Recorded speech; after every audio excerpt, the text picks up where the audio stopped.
Behaviorism focuses on the idea that all behaviors are learned through interaction with the environment. Behaviorism in education or behavioral learning theory is a branch of psychology that focuses on how people learn through their interaction with the environment.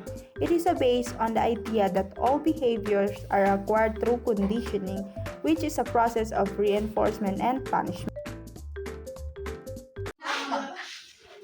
Sige, kumain ka ng marami para may lakas ka sa trabaho. Salamat, mahal. Oo, anak, kumain ka.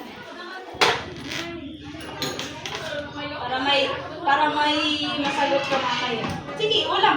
Mag-ulam kayo.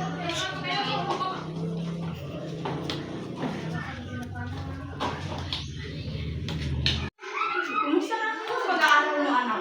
Maayos naman po, ma. Mabuti naman pag-iiyan yung pag-aaral mo, anak, ha? Kasi para naman yan sa future mo. Opo, ma. Kumain ka ng marami para may sustansya ka sa pag-aaral mo. Pagpatuloy mo lang yung ano. Thank you, Dad. Ikaw naman mahal. Ayos lang naman, mahal. Mababait yung mga trabaho. Mabuti naman. Kumain na din tayo. Ako, mahal.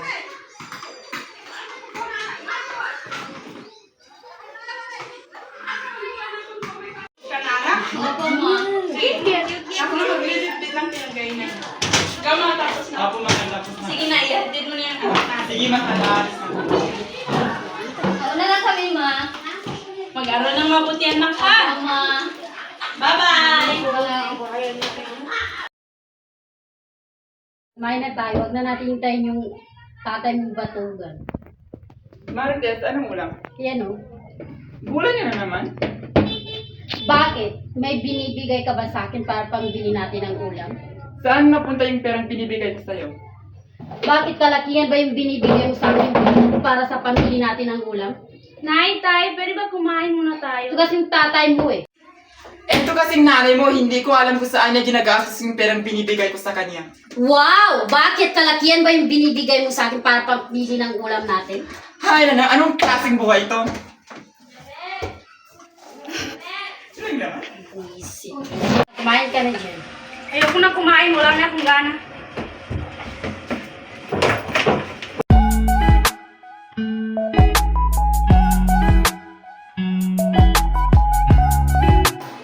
Hi, classmates! Ate, ma?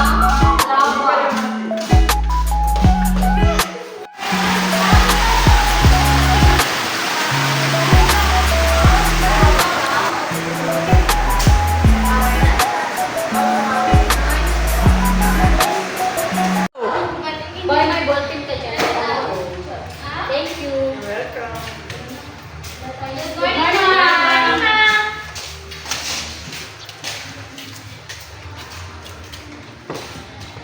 Class, everybody stand.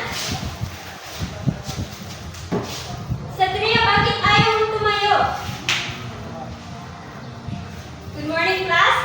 Good morning, ma'am. Good morning, classmates. Good morning.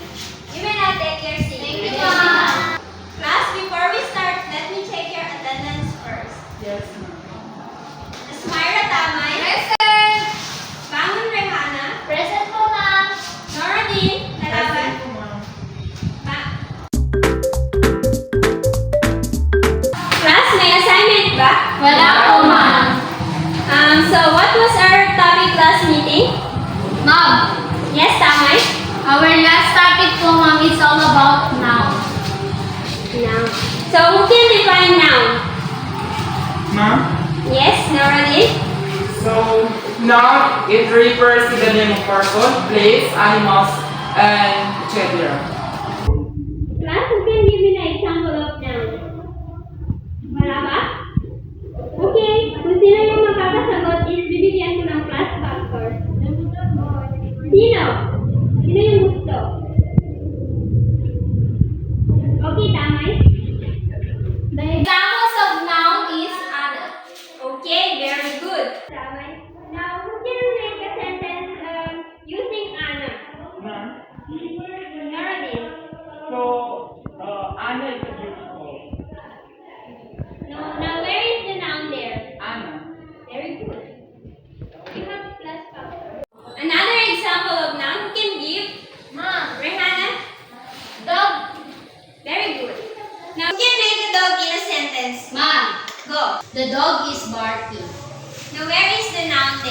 Door.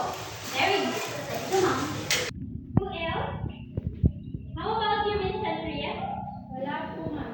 Ikaw lang yung walang class factor. Okay lang.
Sino pang makapagbibigay ng example?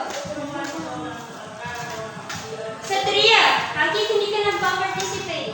Wala po, ma'am. May problema ka ba, anak? Lumipat ka dito sa unahan.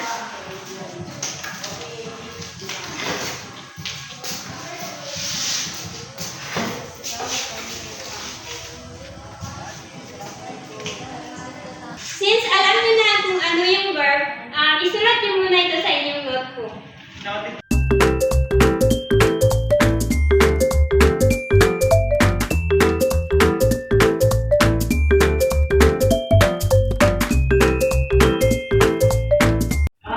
Class, are you done? Yes, Ma'am, teka lang po. Sige, tapusin niyo na yun. Ay, Ram, teka lang, tapusin ko lang. Saglit lang naman. Teka lang, tapusin ko lang. Ma'am, pinunod ni Sandria yung papel ko po. Ano yan?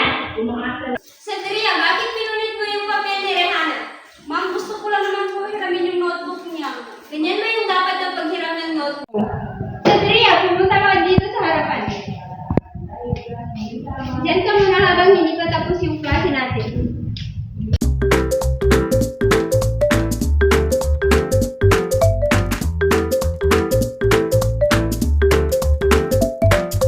Okay, class, that's all for today.